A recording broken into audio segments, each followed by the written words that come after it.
काय यमराज, या दोघा अद्भुत बालकांचं नाट्यमय आयुष्य पाहून थोड्यात पडलात ना? होय ब्रह्मदेव, कोणत्याही मनुष्याच्या अंतिम समयी आम्ही पोहोचतो त्याच्यापाशी, आणि त्याच्या गुणकर्माची विस्तृत नोंद असते चित्रगुप्तापाशी. त्यामुळे त्याच्या प्रत्यक्ष जीवनातील सुखदुःख, वाटावळण, चढ उतार आणि रोमहर्षक नाट्य यांचे साक्षीदार होण्याचा प्रसंगच कधी आमच्यावर येत नाही. खरंय. आणि ब्रह्मदेव, सत्यवान सावित्रीचं बालपण पाहून प्राक्तन विणण्याच्या आपल्या सामर्थ्याचा प्रत्यय आला. भविष्यात ज्यांच्या गाठी जुळणार आहेत असे ते दोघे एका विलक्षण रीतीनं एकमेकांच्या समोर पुन्हा पुन्हा आले, आणि तरी देखील ओळख देख न होताच दुरावले सुद्धा. आता कुतूहल याचं वाटतंय की सत्यवान राहतोय अरण्यात आणि सावित्री राजवाड्यात. ब्रह्मदेव, दोन विरुद्ध विश्वात राहणारे ते दोघे एकमेकांना कसे भेटणार, कशामुळे एकमेकांच्या प्रेमात पडणार, आणि विवाह बंधनात तरी बांधले जाणार कसे? एक अरण्यपुत्र आणि एक राजकन्या. हेच तर वैशिष्ट्य आहे या कथेचं. सत्यवान आहे अरण्यातल्या दुर्मिळ फुलासारखा, आणि सावित्री आहे स्वच्छ सुवर्ण. पण अशक्य वाटणारा त्यांच्या प्रेमाचा संगम शक्य झाला त्यांच्या निरामय हृदयामुळे. दोघांची मनं कशी नितळ पाण्यासारखी स्वच्छ आणि पारदर्शी. त्यातून उमलणारं प्रेम हे जितकं कोमल आहे तितकंच वज्रशक्तीयुक्त देखील आहे. त्यांचं प्रेमच तुमच्या समोर आव्हान म्हणून उभं ठाकलंय. त्यांच्या ताकदीनं विस्मयचकित होऊन तुम्ही सत्यवान आणि सावित्रीची जीवनगाथा ऐकून घेण्यासाठी माझ्याकडे आला. होय ब्रह्मदेव, आणि आपल्यावर झालेल्या जीवघेण्या हल्ल्यासाठी एकमेकांना जबाबदार धरू लागलेल्या राजा अश्वपती आणि सत्यवानाच्या नात्यातील तिढ्यामुळे ही प्रेमकथा आकार कशी घेणार याची उत्सुकता वाटते. खरं तर चिंताच ब्रह्मदेव, माझ्याही नकळत या कथेत मी गुंतत चाललो. एकमेकांचा दुश्वास करावा अशी स्थिती बालपणी समोर आलेली असताना एकमेकांची ओळख कशी झाली, मैत्री कशी झाली, त्यांचे प्रेम कसे उमलले, आपले प्रेम प्राप्त करण्यासाठी त्यांना काय काय संघर्ष करावा लागला, हे सर्व आता आपण जाणून घेणार आहोत. बालपणीचा निरागस काळ ओलांडून सत्यवान आणि सावित्रींनी तारुण्याच्या उंबरठ्यावर पाऊल ठेवलं आहे. अनेक आव्हानं आणि परीक्षांना दोघांना आपापल्या परीनं सामोरं जावं लागणार आहे. चला पाहूया.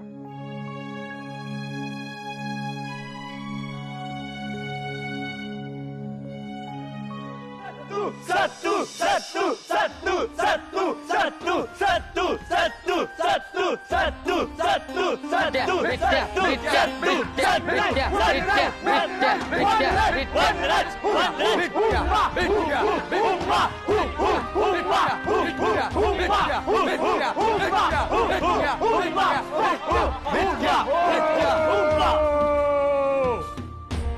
आजी नवा मोरक्यावर निवडीत असेल आपण. सत्यवान सत्तू, बिडक्या बिडकू, दोही रानाची लेकडं. कोणाची मोरक्या करीत? सत्तू सत्तू सत्तू सत्तू सत्तू सत्तू सत्तू बिटक्या बिटक्या बिटक्या बिटक्या बिटू ना. आपण मोरक्या ठरवीत, दोघांची झुंज घेत. ही झुंज एकमेकाशी मारण्याची नाही, तर चळोपडीच्या कड्यावरील ते फुल जो आणील तो आपला मोरक्या.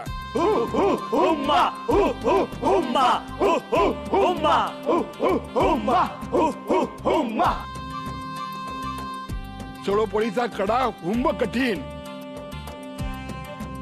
आला गेला ना चढीत. जो चढीत आणि ते फूल तोडून आणीत तो आपला मोरक्या. सत्यवान बिटक्या, तयार तुम्ही? हा बुद्ध्या कक्का. हा बुद्ध्या कक्का.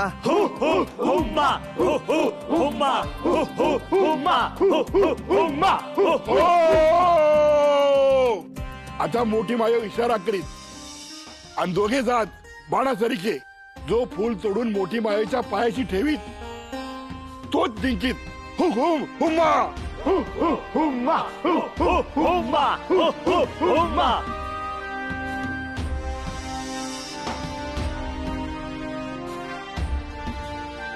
सुटासुसाट वाड्याचा निघे.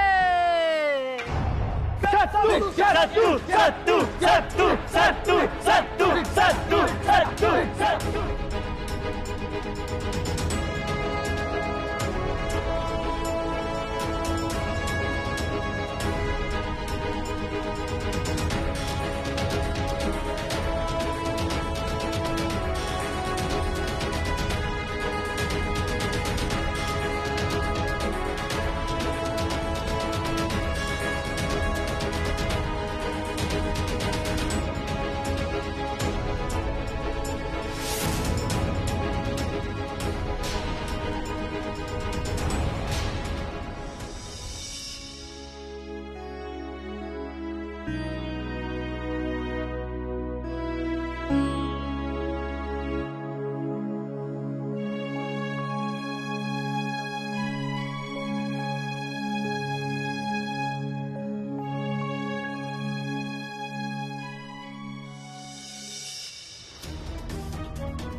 बिट्या बिट्या बिट्या बिट्या बिट्या बिट्या बिट्या.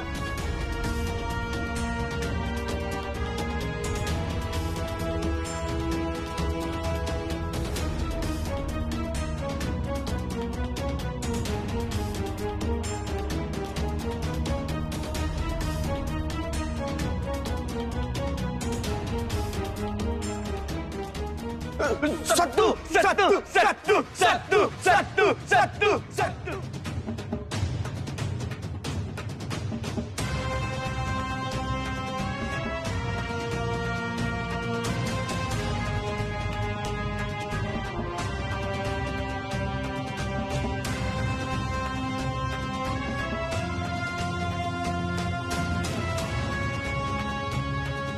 चल सत्तू सरी सरी सरी सरी सत्तू.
One red, one red, one red, one red.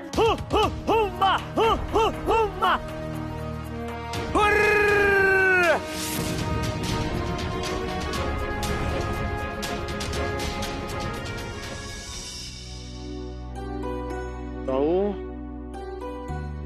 साऊ ए सावित्री साऊ अगं कायम माझ्या पायाशी बसून असतेस तू. कुठे आहेस अगं? तू दिसली नाहीस की जीव कासावीस होतो माझ्या. सावित्री, ए साऊ. मी इथे आहे ताता. तू ये ना इथे, प्रयत्न तर कर, जमेल तुला. नाही जमणार मला. त्या रानातल्या घटनेनंतर माझ्या पायातले त्राणच गेले. आपण काय कमी उपाय केलेत का? पण त्याचा काही उपयोग झाला नाही. मला तर वाटतंय की शेवटच्या क्षणापर्यंत मी असाच अंतरुणाला खेळलेला असणार. नाही, मी असं होऊ देणार नाही. ताता तुझ्या पायातला नाही, मनातला त्राण गेला. काहीतरी खोल लागलंय तुझ्या जीवाला. किती वेळा विचारलं, सांगितलं नाहीयेस तू. पण निश्चय कर ना, जमेल तुला यायला. प्रयत्न तर कर. येत आता इथे ये. मी आता मागे जाते आणि तू जर नाही आलास ना तर या सज्जातून खाली कोसळून मी पडेन. नाही नाही साहू, येत आता. ऐक माझं. तू इथे येत आता आणि मला हात देऊन उतरव. तू पडशील खाली त्या सज्जातून. मी किती हट्टी आहे माहितीये तुला. ये ये. मला माहितीये, पण मी कसं येऊ? मला नाही जमणार नाही ते. आता प्रयत्न करणं जमेल तुला. ये साऊ, ये थांब. ताता. प्रयत्न तर कर. ताता लवकर ये, नाहीतर मी वाचणार नाही. हा नाही, थांब थांब साऊ, थांब. मी प्रयत्न करतो, थांब. ताता लवकर. ताता जमेल तुला. ये ना. कारण साऊ, थांब.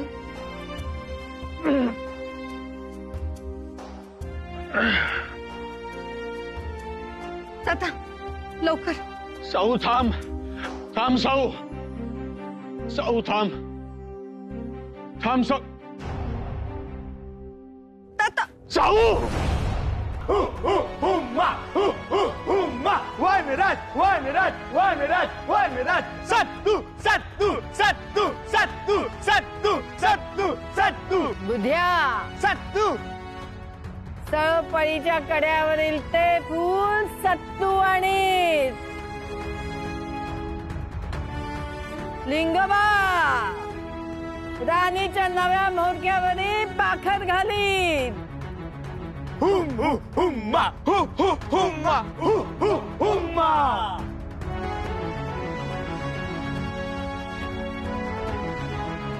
आजीसन आपला नवा मोरक्या सत्यवान झुंज जिंकित तो. हुम्मा हुम्मा हुम्मा हुम्मा.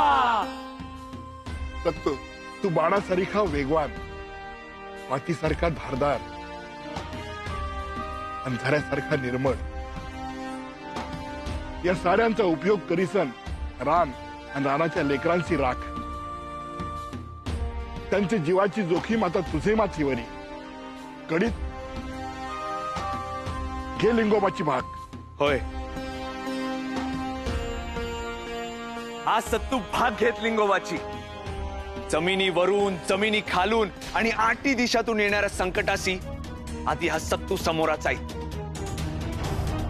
साऱ्यांच्या जीवाची रक्षा करीत. आपणावेरी खरं संकट येत नकरातून. विश्वासघातकी असेल तेथील लोक.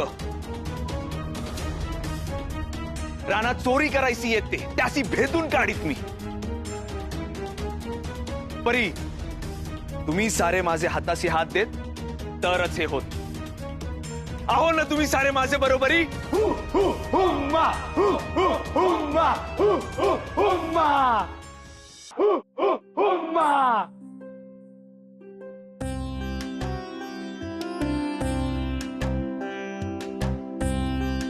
मोठी मायो, तुझा हात माझे माथ्यावरी नेहमीच ठेव.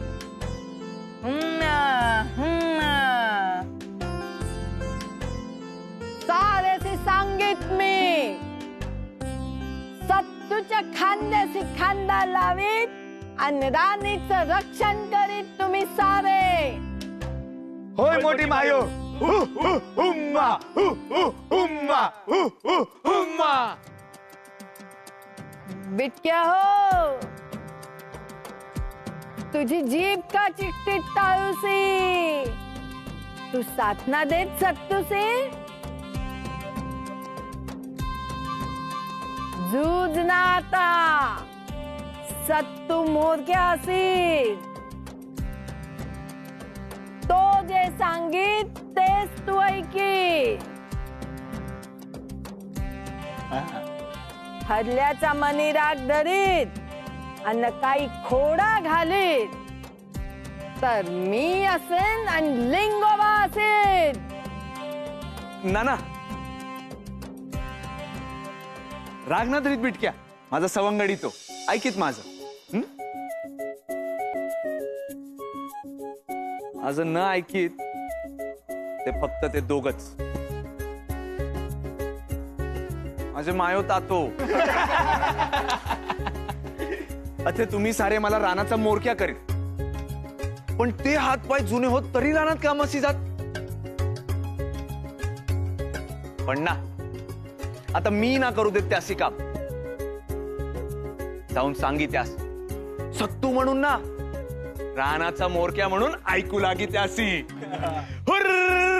वनराज वनराज वनराज वनराज.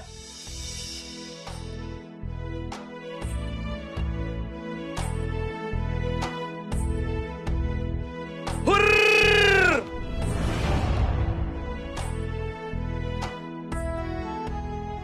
तातो, अरे अरे काय करीत दे मोळी ना. आता ना काम करू देत मी तुम्हासी.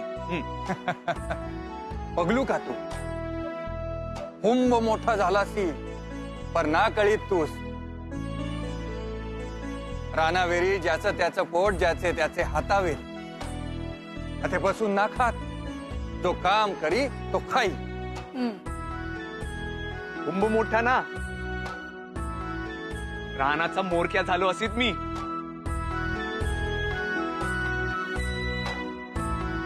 बिटक्यासी झुंज देत सळोपळोच्या कड्या वेरून विजेचं फूल तोडीत मी. मोरक्या तर तू असीतच, पण कसे सांगू. आनंद होत परी मनी काळजी पिंगा घालीत रे सत्तू. मोरक्यात झेलीत रानावेरीची सारी संकट. खरी मी राखीत साऱ्यांची. साहू साहू साहू. महाराज, काय करताय हे महाराज? नाही जमत आपल्याला तरी कशासाठी चालायचं? तथया उठा, थांब. काय चाललंय तुझं? कसले शिवठणे उद्योग करतेस? आज पुन्हा महाराज पडले, आता कोण उचलणार त्यांना? राहू दे, आधी स्वतः पाडायचं आणि मग नाटक करायचं सावरण्याचं. काही गरज नाहीये. कोणी आहे का तिकडे? धावा, महाराज पुन्हा पडले. नको तमाशा महाराणी, आम्ही प्रयत्न करतोय. करू दे साहूला मदत. काही नको, आहे तेवढं खूप झालं. लवकर या. उचला महाराजांचं धूड आणि ठेवा पलंगावर. हळू. आत्ता इतकी लाजीरवाणी अवस्था असली तरी महाराज आहेत ते. नीट ठेवा. थांबा. महाराजांची इतकी केविलवाणी अवस्था आहे हे कोणाला कळता कामा नये.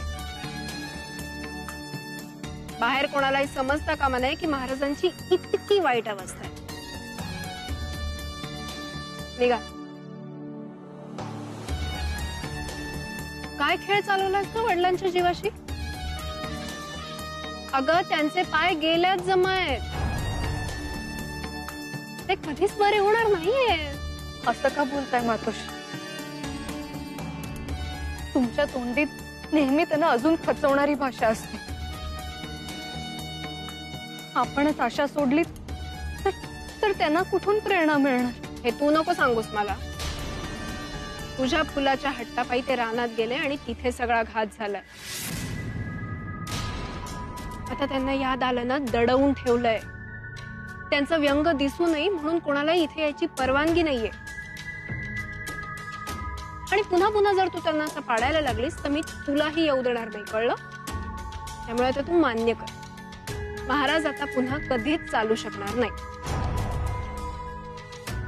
तू चल माझ्या बरोबर, चल मातोश्री.